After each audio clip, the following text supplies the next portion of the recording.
ሰላም ሰላም ውድ የፒጃማ ቲዩብ ተከታታዮች እንደምን ቆያችሁ? ዛሬም እንደተለመደው ለእናንተ አሪፍ ያልኳቸውን ቪዲዮዎች መረጥ አድርጌ ይዤላችሁ መጥቻለሁ። ከእናንተ የሚጠበቀው እስከ ቪዲዮ መጨረሻ አብራችሁ መቆየት፣ ላይክ፣ ሼር፣ ሰብስክራይብ ማድረግ ብቻ ነው።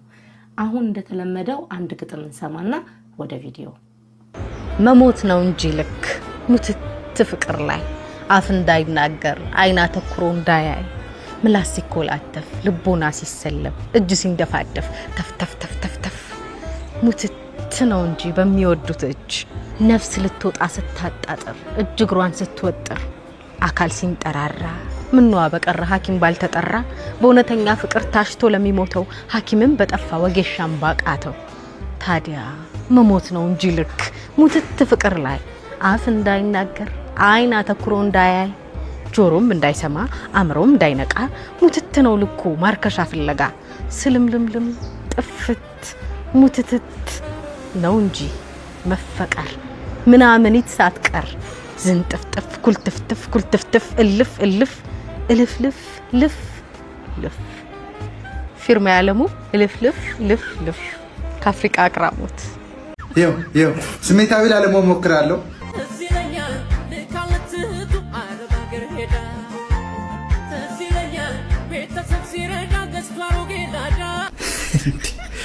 አንተ ደግሞ እንዶ ምን ሲል ነው እንዶ የመስፈን ሐሳብ አይምሮ ላይ መጣው?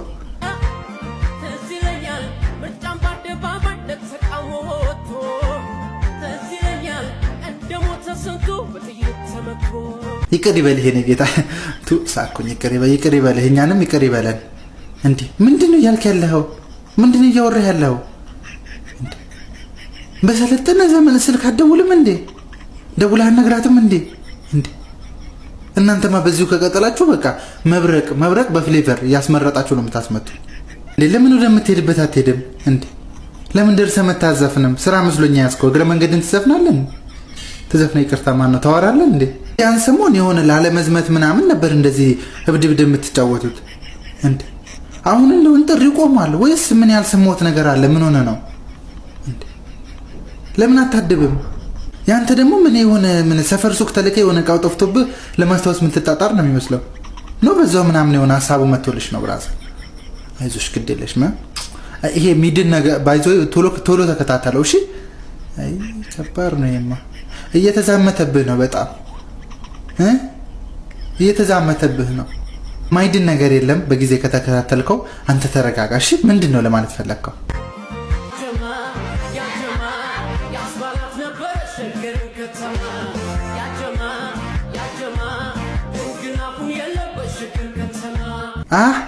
ሂድ ውጢ ቻላ ብለው ሂድ ውጢ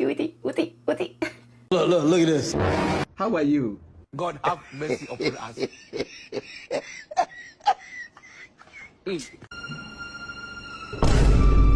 Jesus. አራስ ልጅ በስመ አብ ወልድ አራስ ልጅ እኮ ነው እንደዚህ እንደሆነ ጨርቅ የሆነ ነገር የያዘ እኮ ነው የሚመስለው። ላጥላጥማ ሲያረጋው የሆነ እንጨት የሚጠርብ የሆነ እንጨት ይዞ ጠረብ የሚያረጋ አይመስልም። እየላጨው እኮ ነው። በስመ አብ የዘመድ ጥቅማቸው ምንድን ነው? ምንም አይጠቅሙ፣ ግን ለቅሶ ያደምቃሉ። ለቅሶ ላይ ጎበዝ ናቸው። ምንም ጥቅም የላቸውም። ያው ነገር ለማጋጋን ምናምን ይጠቅማሉ። የዘመድ ጥቅም አለ እንዴ? የዘመድ ጥቅም እኮ የለውም፣ ጉዳት ነው እንጂ የሚያመዝነው ጥቅማቸው አይታየኝም። ሰርግና በለቅሶ ጊዜ ይገኛሉ። ከዛ ውጭ ምንም አይጠቅም። የዘመድ ጥቅሙ ምንድነው? ተራራና ዘመድ ከርቅ ሲያዩት ነው የሚያምረው።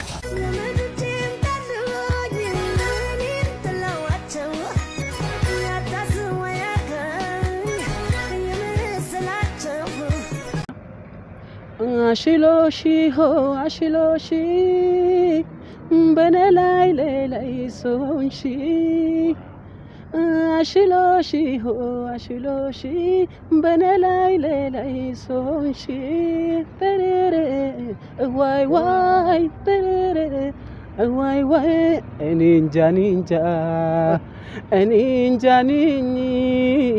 ፍቅር ሺ ባይኔ ላይ ዞረብኝ እሱ ማን እንጃ ኒንጃ ፍቅርሽ ባይኔ ላይ ዞርብኝ አረሱ ኒንጃ ኒንጂ አሽሎሺ አሽሎሺ በኔ ላይ ሶንሺ ዋይ እንደሰማችሁት ነው። ይሄን የመሰለ ማር ድምጽ ይዞ ወይ ማር የዘፈን ማር እንዴት ነው? ቆረጥ ለማድረግ ተዘጋጅታችኋል? ከተማ ውስጥ ትልልቅ አጥራጥረን በካሜራና በዘበኛ ተጠብቀን እንኖራለን። አንዱ ጌታ አንዱ ሎሌ ሆኖ ይኖራል። አንዱ መርሴዲስ ውስጥ አንዱ አውቶቡስ ውስጥ ይጋፋል። ግን ወዳጄ ይሄ ሁሉ ልዩነት እስከ ቀብር ስነ ስርዓት ድረስ ብቻ ነው። መቃብር ስፍራ ሄዳችሁ ታውቃላችሁ? እዛ የሚኒስትር አጥንትና የጭሰኛ አጥንት አይለይም። የዚያ ሁሉ ዘረኛ አፈር ከአንድ አይነት መሬት ጋር ተቀላቅሏል። የዚያ ሁሉ ትዕቢተኛ አፍ ባፈር ተሞልቶ ዝም ብሏል። ያ ሁሉ የኔ ነው ሲል የነበረ እጅ ባዶውን ተዘርግቷል። መቃብር ማለት የሰው ልጅ ትዕቢት የሚሰበርበት ሙዚየም ነው። ታዲያ ለምን እንገዳደላለን?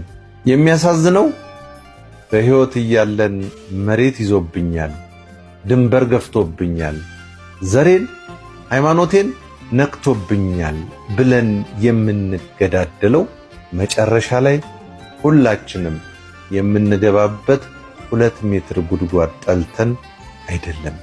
በሕይወት ሳለን የማንጠግበው መሬት ስንሞት እንዴት ይበቃናል? መልሱ ቀላል ነው። የሰው ልጅ አይኑ የሚሞላው ባፈር ብቻ ነው። የሀብታም ለቅሶንና ደግሞ የድሃን ለቅሶ እናወዳድረው ወይም እንመልከተው። አዎ ለቅሷችን ይለያይ ይሆናል።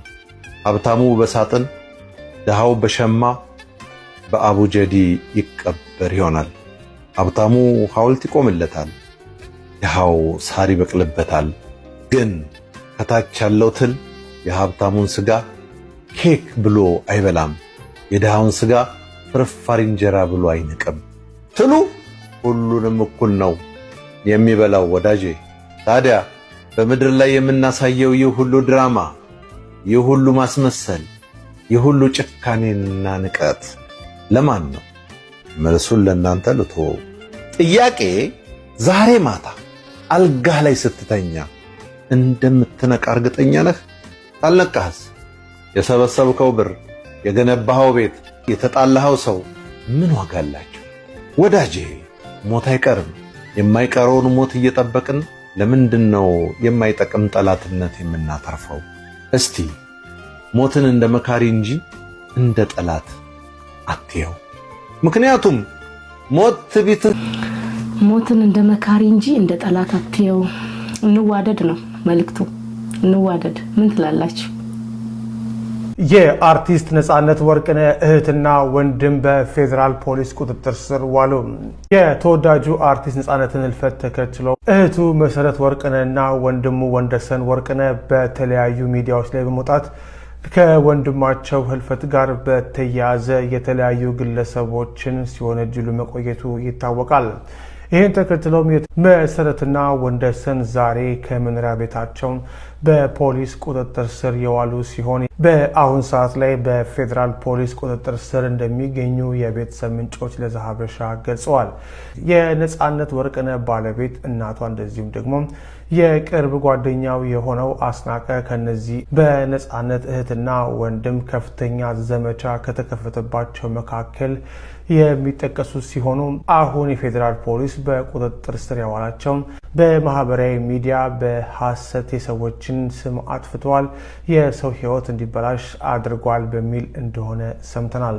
ጉዳዩን እየተከታተለ ወደ እናንተ እናደርሳለን። በጣም ነው የሚያሳዝነው። ገና ከሀዘን ሳይወጡ ደግሞ ሌላ ክስ።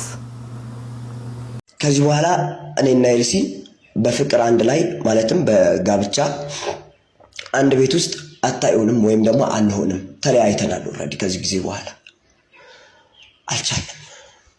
ምትይዋል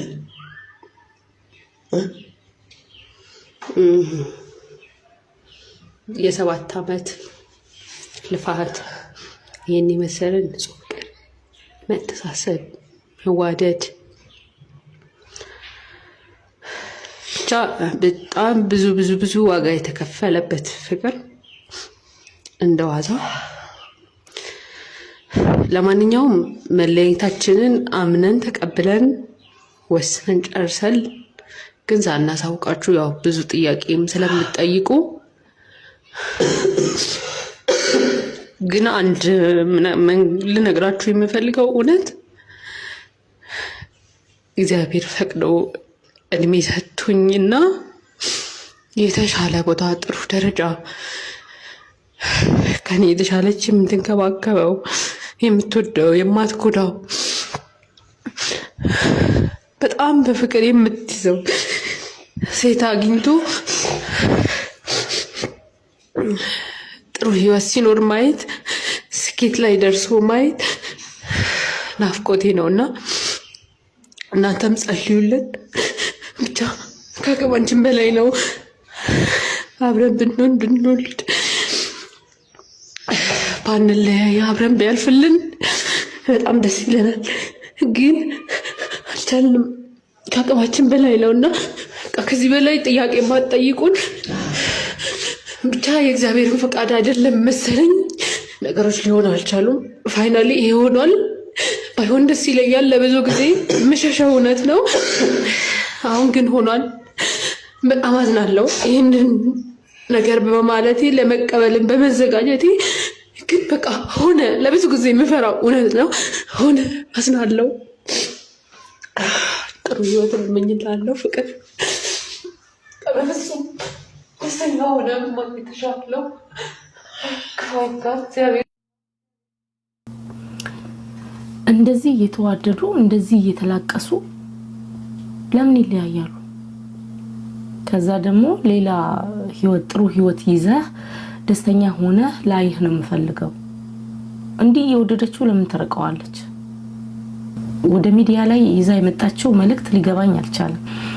የእናንተን አስተያየት ደግሞ እስኪ ያስቀምጡልኝ። ቸግሮን ነው እንደዚህ የተናገርኩት። በቃ እኔ ፐርሰናሊ ቸግሮኝ ነው። በቃ ሌላ አይደለም። አትጨነቁ ምናምን ነገር ምንም የሚያስጨንቅ ነገር አይደለም። ሐላል ሚዲያ ላይ ነው ምናምን ነገር ከሰው ግቢ ገብቼም አልዘረፉም ምናምን ሚዲያ ላይ ነው ለመውሰድ ሞክሬ ነበር። ያው ቴክኖሎጂ ያዘኝ። ነገር ግን ሲባል በቃ እንደቆመ አወቅነ፣ ተናደዱ።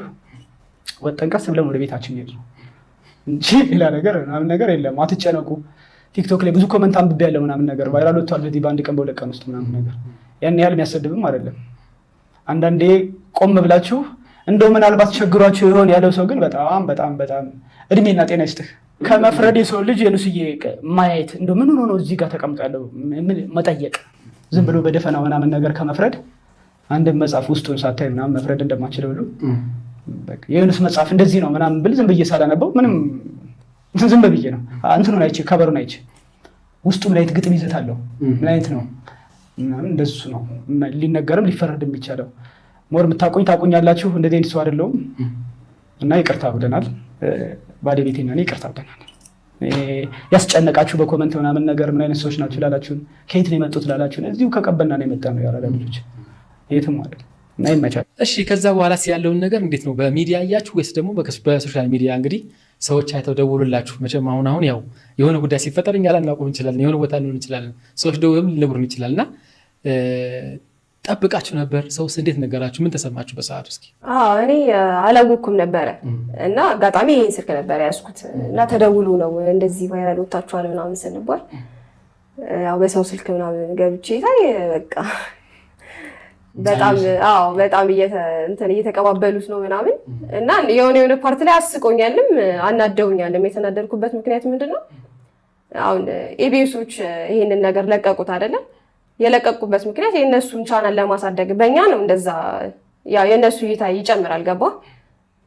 እኛ ችግር የለውም። ለሌላው ግን ማለት ነው አሁን ሌላ ሰው በጣም ነው የሚያስጠላው።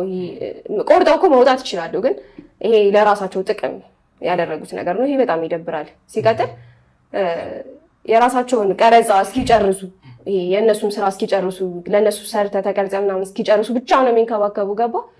ከዛ በኋላ ከስቱዲዮ ከወጣን በኋላ ለራሱ ምንም አያገባቸውም ስለኛ ብቻ ሳይሆን ስለሁሉም አብረውን ስለነበሩት ሰዎች ምናምን መጀመሪያ ሲወስዱ መኪና ልከውልን ምናምን ነው። ከዛ በኋላ ቼክ አያደርጉ ምክንያቱም የራሳቸውን ስራ ጨርሰዋል። ገባ እና እንደዚህ አይደረግም። እንደዚህ ባያደርጉ ደስ ይለኝ ነበር። እንደው ስሜቱ ያው የማጭበርበር እንደዚህ ፈተና ላይ ሰው እንደማስኮረጃ አይደለ እንደዛ ይመስላል። እና በኋላ ከተላለፈ በኋላ የተላለፈው ነገር እናንተ ላይ ምን አይነት ስሜት ፈጠረ? በቤተሰብ በወዳጆቻችሁስ ላይ ምን አይነት ነገር ስሜት ፈጠረ? እንደዚህ አይነት ነገር ቫይራል ከወጣ በኋላ አንዳንድ ኮመንቶችን ለማየት እኔም በሰው ስልክ እንትን ብያለሁኝ እና እንደውም አንዳንድ ደስ የሚል ኮመንት አለ ምናምን ነገር እስኪ ተዋቸው ቸግሯቸው ቢሆንስ በቃ ከልብ የሚያልፍ ነገር ምናምን ምን አይነት ሰው ነው ይህ ደግነት፣ መተባበር፣ በቃ መቻቻል፣ መረዳዳት የሚባለው ነገር ኢትዮጵያ መጥፋቱን የምታየው በዚህች ቅጥበት ምናምን ነገር ብዙ ስድብ ምናምን ደንቆሮ ደደ ምናምን ነገር ፋራ ምናምን ነገር ፋርነት አይደለም እኮ ያላለች ያው ይታወቃል ምናምን ያለንበትን ሁኔታ ማንም ኢትዮጵያ የሚያውቀው ነገር ነው። ስፔሻሊ አዲስ አበባ ውስጥ ትንሽ ኑሮ እንደዚህ የጠበበበት እንትን ነው አሁን እየተፈጠረ ያለው በአንዳንድ መንገዶችን መዘጋት ምናምን አገሪቱ በቃ ጥሩ ሁኔታ ላይ እንዳደረች ማንም ያውቃል፣ ማንም ህፃንም ያውቃል። እና በእንደዚህ አይነት ኬዝ ምናምን ነገር ዴይ ቱ ዴይ የገበያ ንረቱ እየጨመረ ነው ሄደው እየጨመረም ነው ሄደው ያንን ህይወት ለማሟላት ምናምን ነገር እንደው እግዚአብሔር ብሎ ለፍጥረት ብንበቃም እንኳን ይሄ አሁን ቃንጨብ ተደርጎ የተለቀቀው ነገር እኮ ለልጆቻችንም ጥሩ አይደለም። እና ኢቢኤስ ትልቅ ድርጅት ነው። ይሄው ነው ያለው ሁኔታ። የኢትዮጵያ ህዝብ ደግነቱ፣ ሩሩነቱ፣ አቻዩነቱ፣ መረዳዳትነቱ ቢመጣ ከስድብ ይልቅ ባይነኝ እና ያለው ነገር ይሄ ነው። በጣም እኮ ነው የሚገርመው። ካፈርኩ አይመልሰኝ። አሁን የነሱ ካፈርኩ አይመልሰኝ ነው ለኔ። በቃ ይቅርታ አጥፍተናል በሚለው ቢያልፉ በቂ ነው እንዴ። ጥያቄ እኮ ነው ለመጠየቅ ተነግሯቸው ቀጠሮ ይዘው ፕላን አድርገው ነው የሚሄዱት አይደለ? ከዛስ የቀጠሮው ቀን ሲደርስ አጠፉ በቃ አጥፍተናል ማለት ነው ያለባቸው። ሌላ ማውራት አይጠበቅባቸውም እንደኔ። ከዛ ደግሞ ቸግሮናል አሉ። በእንደዚህ አይነት መልኩ ባይሆን ጥሩ ነበር ብዬ አስባለሁ። ጋይስ ሁላችንም በቃ ቁም ነገር ለምን ይሆናል ቀረን ማለት ነው። በቃ ቁም ነገር አይመቻችሁ? ዶክተር አብይን የማታውቁ ሰዎች አላችሁ ብዬ አላስብም። እና የእሱ ቪዲዮ ውስጥ የሚኮመቱትን ኮሜንቶች ያሳይ።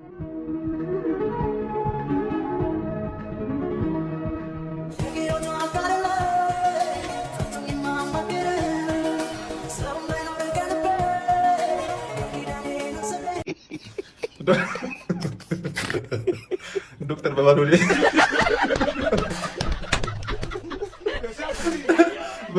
ምግብ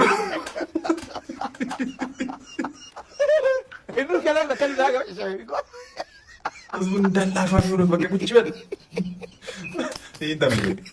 ዶክተር ይኔ ምንም ብር የለኝም ምን ይሆን ችግር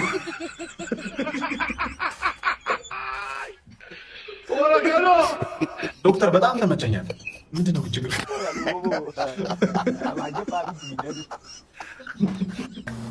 በጣም ብዙ ነው። እንመርቃቸው ብለን ያዘምናቸው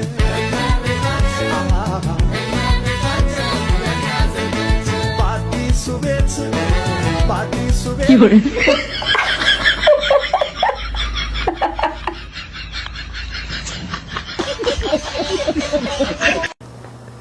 እንደዚህ አይነት ሰርግ አላየሁም እንዴ! ምን ያህል እንደደከምኩኝ ህይወቴ ላይ ያውቃሉ። በጣም የረዱኝ ሰዎች ምን ያህል ስንት ጊዜ ምናምንና ትክክል አይደለም። 1 ዓመት 5 ወር የምናውቃቸውን ኮንተንት ክሬተሮች እንደመጣልን መናገር ልክ አይደለም። በቃ ገባሽ? ልክ አይደለም። ብዙ ፐርሰናሊ ብዙ የደከመው ሰው አለ። ገባሽ? ስንት ሌሊት እኔ ልጅ የሆነ ነገር ምትሆነ መሰለኝ የታባሽ ልጅሽም ይድገማት ከፈለገ ሰውየው የሚለኝ ህዝብ ውስጥ ሴት ልጅ አቅፌ ብዙ ጊዜ ፈርቻለሁ። ሶሻል ቡሊ ከባድ ነው፣ በጣም ከባድ ነው። ለህይወቴ ምን ያህል ዋጋ እንደከፈልኩ አታውቁም። እና ጭካኔያችን ልካቷል። በቃ ቲክቶክ ላይ ያለው ጭካኔ በጣም ልካቷል። ፕላትፎርሙንም አልተረዳም።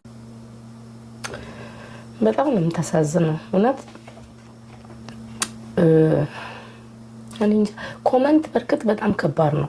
አሁን እሷ ሚዲያ ላይ የቆየች ናት አይደል? ቲክታክም ቢሆን ሌላ ቦታም ብዙ ነገር ስትፖስት ስድብም ደስታም ጥሩ ነገርም ይጻፋል፣ መጥፎ ነገርም ይጻፋል። አዲስ ናት ብዬ አላስብም። የዚህን ያህል በኮመንት መሰበር አለባት ብዬ አላስብም። እውነት ለመናገር ግን ኮመንት በጣም በጣም በጣም ይሰብራል። እሷ መጠንከር ሚዲያ ላይ እስከመጣች ድረስ ማንኛውንም ነገር መቀበል መቻል አለባት፣ መጠንከር አለባት። ከሌ እንዲያለኝ ብላ የራሷን ህይወት ከሱ ጋር ማገናኘት አለባት ብዬ አላስብም። ልጇን ማሳደግ ልጇን ቴኬር ማድረግ የሷ ኃላፊነት ነው እና ደግሞ እኔና ልጄ ብንሄድ ይሻለናል ብላ የጻፈችው እኔ እሱ ጋር ትንሽ ጥያቄ ፈጥሮብኛል። ለምን በኮሜንት የተነሳ ነው?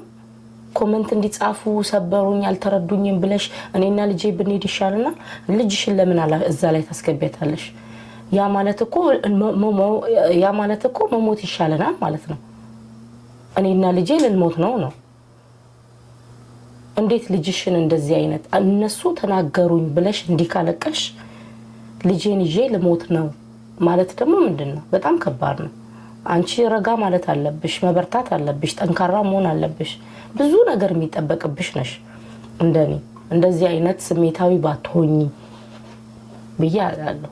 እስኪ እናንተ ሐሳብ አስተያየቶቻችሁን ጻፉልኝ እና በተለይ የኢትዮጵያ ሕዝብ አስከፍቻችሁ ከሆነ አስቀይሚያችሁ ከሆነ እናንተ ናችሁ ለዚህ ደረጃ ያበቃችሁኝ። ዛሬ ላይ 1 ሚሊዮን ፎሎወርስ ያለኝ እናንተ ፎሎ ስላደረጋችሁ ነው፣ እንድለወጥ ስለምትፈልጉ ነው፣ እንዳድግ ስለምትፈልጉ ነው እንጂ ፎሎ 1 ሚሊዮን ፎሎወርስ ትንሽ አይደለም። ይሄን ያህል ሙሉ ያደረጋችሁልኝ በጣም ከልብ ያመሰግናለሁና በጣም ይቅርታ ልጠይቃችሁ ፈልጋለሁ። በዚህ መሃል እናንተ ለኔ ያስባችሁ ነው አውቃለሁ። 300 ሺህ ብር ካለውበት ስራ ላይ የ300 ሺህ ብር ዕቃ ባገኝ የተሻለ ነው ብላችሁ አስባችሁ ለኔ ያስባችሁ እንደሆነ በደንብ ይገባኛል፣ በደንብ አምናለሁ። ግን ያው እንዳሰባችሁ ደግሞ ቦታው ላይ ስትሆኑ አላር 1.5 ሚሊዮን ብር የሚያወጣ ምናምን ጠብቃችሁ እንዲህ ስትባሉ ቅስማችሁ ሊሰበር ይችላል፣ ሞራላችሁ ሊነካ ይችላል እና እኔም በዛ ስሜት ውስጥ ስለሆንኩኝ ነው እና በጣም ከልቤ ይቅርታ፣ በጣም ከልቤ አስከፍቻችሁ ከሆነ እና ከዚህ በኋላ እኔ ጠንክሬ እሰራለሁ።